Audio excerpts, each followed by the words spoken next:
जय मिथिला।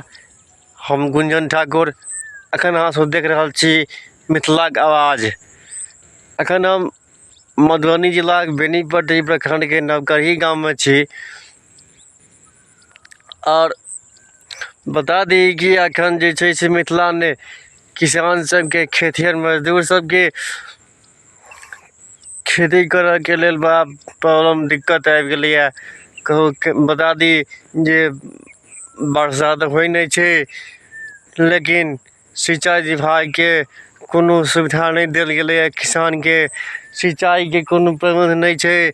गाम सब में जे स्टेट बोर्डिंग जे देखल जाय छे, जे सरकारक बोर्डिंग छे, कोनो कोनो गाम सब में तो कतौ छे। गाम सब में जे छे वो बोर्डिंग सब अहिना ठप पड़ल छे। वही के मतलब जेकर कारण किसान सबके पानी नहीं भेट रहल छे, जे किसान धान रोपता, धान रोपनी करता और अपन जीवन यापन करता।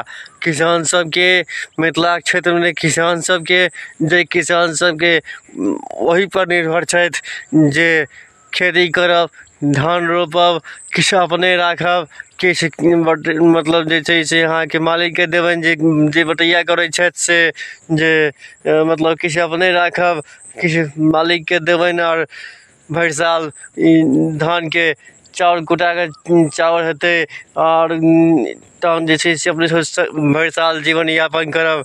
लेकिन एठाम मिथिला क्षेत्र में दूरक दूर हमरा पीछा में अहाँके नजर अबैत हैत, दूरक दूर अहाँके जे छै से अहाँके कतौ नजर नहीं अबैत हैत धान रोपल। कियाकि कतौ सिंचाई के कोनो व्यवस्था नहीं छे। मतलब एठना मिथिला में कतौ पानी के सुविधा नहीं छे, कतौ जे केओ धान रोपते आ धान रोपनी करते। सबके बिया जड़ रहलैया, सबके बिया तैयार भ के जड़ रहल छे, लेकिन सिंचाई के कोनो व्यवस्था नहीं छे जे धान रोपनी हेते। दूरक दूर तक अहाँके खेत नजर अबैत हैत, कतौ देखै छियै रोपल, कतौ कोनो रोपल खेत नहीं दिखाइत हैत अहाँके।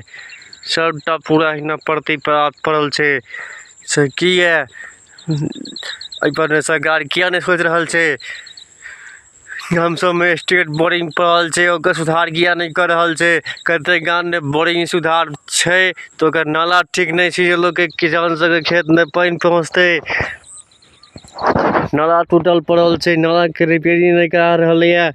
और कते ठना अगर सबके ठीक छे तो बोरिंग के कोनो सुविधा नहीं छे, ओकर पानी नहीं दै छे। बहुत गड़बड़ छे।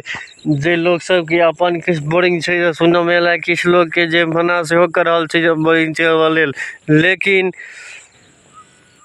लोग सब जे छे से यहाँ के पूरा किसान सब पूरा त्राहिमाम कर रहल छे जे हम सब खेती केना करब, धान केना रोपब, भर साल अपन गुजारा केना करब। लेकिन एहि पर नहीं ककरो कोनो सुनवाई नहीं छे। किया ई सरकार कतौ सुतल छे, किसान के सुन किया नहीं रहलैया। किसान के ई हालत देखियो जे कतौ दूर दूर तक कतौ अहाँ के धान रोपल नहीं नजर अबैत हैत। चारू साइड अहिना पूरा बाढ़ अहिना पड़ल छे, कोनो सुविधे नहीं छे जे कोनो किसान धान रोपनी करते। पूरा अहिना खेत पड़ल दिखाई था दूरक दूर तक, कोनो पते नहीं छे धान रोपेते। ई निश्चित छे मेघ लगे छे, वर्षा जे होइ छे से भर दिन वर्षा तो 75 बेर अबै छे, लेकिन ओकर कोनो मोजर नहीं छे। खेत में एखन दिखाई था कतौ पानी दिखाई नजर अबैया, कतौ नहीं नजर अबैया। अहिना देखै छियै पूरा खेत सब पूरा अहिना सुखायल रहल छे। लोग सब खेत जोत के धेने छे जे पानी लगते कादो करब, धान रोपब, लेकिन एकर कोनो सुविधा नहीं छे। किया ओकर पानी के सुविधा किया नहीं भ रहलैया। आस पास में कतौ नहर सब छे, ओ नहर सब किया नहीं चालू भ रहलैया। किसान सब के पानी किया नहीं पहुँचायल जा रहल छे। कि 2 दिन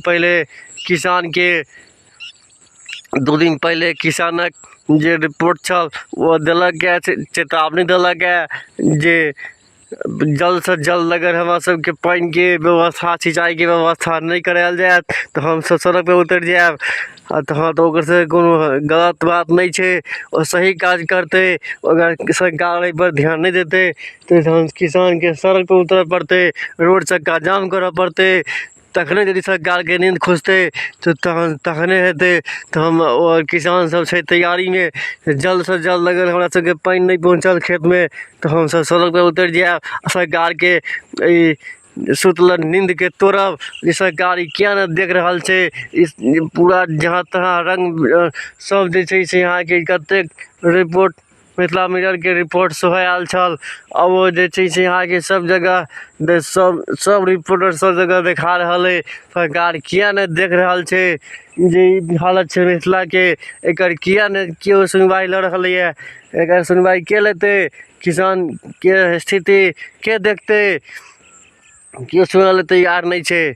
लेकिन अब की कयल जाय, किसान सबके कहबनि जे 2-4 दिन देखियो आ नहीं सुनैया तो तखन जे छै से अब हम कहि रहल छी जे अहाँ सब उतरू सड़क पर, तोड़ू सरकारक नींद और सरकार के निंदा के तोड़ू आ देखबियो जे किसान के की हालत छै नहीं छै से।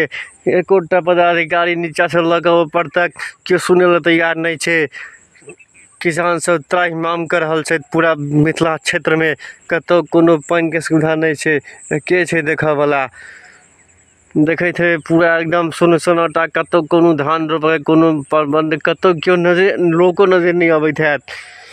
किया पते छै जे कोनो मतलबे नहीं छै खेत जगह, कोन मतलब छै खेत जगह, खेत में कोनो छैहे नहीं सुविधा, कथी करते खेत में गेलो किसान। जकरा माल जाल छै से अबै छै घास कहलक, घास पर जाइ छै बन।